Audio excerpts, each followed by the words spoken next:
Apat ang patay habang 14 ang sugatan sa nasunog na multi-story apartment block sa Valencia, Spain.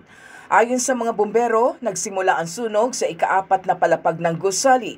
Mabilis na kumalat ang apoy dahil nababalot ang gusali ng polyurethane cladding na ginagamit bilang insulation material. Aabot sa 22 firefighter team ang nagtulong-tulong na apulahin ang apoy. Inaprubahan na ng Albanian Parliament ang kasunduan nito sa Italia na pangasiwaan ang mga nailigtas na migrante.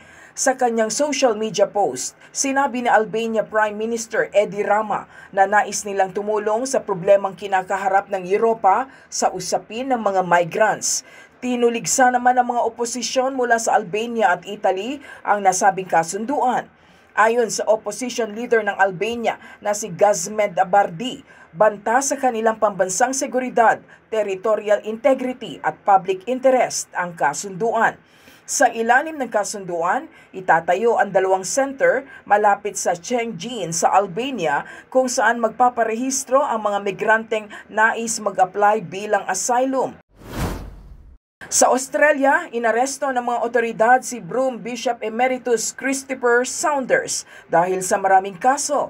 Sinampahan ng obispo ng 2 counts ng rape, 14 na counts ng unlawful at indecent assault at 3 counts ng indecently dealing with a child as a person in authority. Ayon sa Pangulo ng Australian Catholic Bishops' Conference na si Archbishop Timothy Costelloe, seryoso at nakakabahala ang mga alegasyon laban kay Saunders. Aniya, nararapat lang na masusing maimbestigahan ang mga alegasyon na ito laban sa obispo.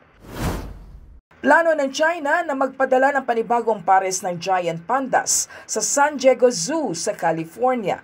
Ayon sa Chinese state media, nagkaroon muli ng kasunduan ng China Wildlife Cooperation kasama ang San Diego Zoo, pati rin sa Madrid Zoo sa Spain para sa conservation ng mga giant panda. Ayon sa pamunuan ng San Diego Zoo, 1 lalaki at 1 babaeng panda ang ipapadala ng China. Joy Salamatin para sa Telebisyon ng Bayan sa Bagong Pilipinas.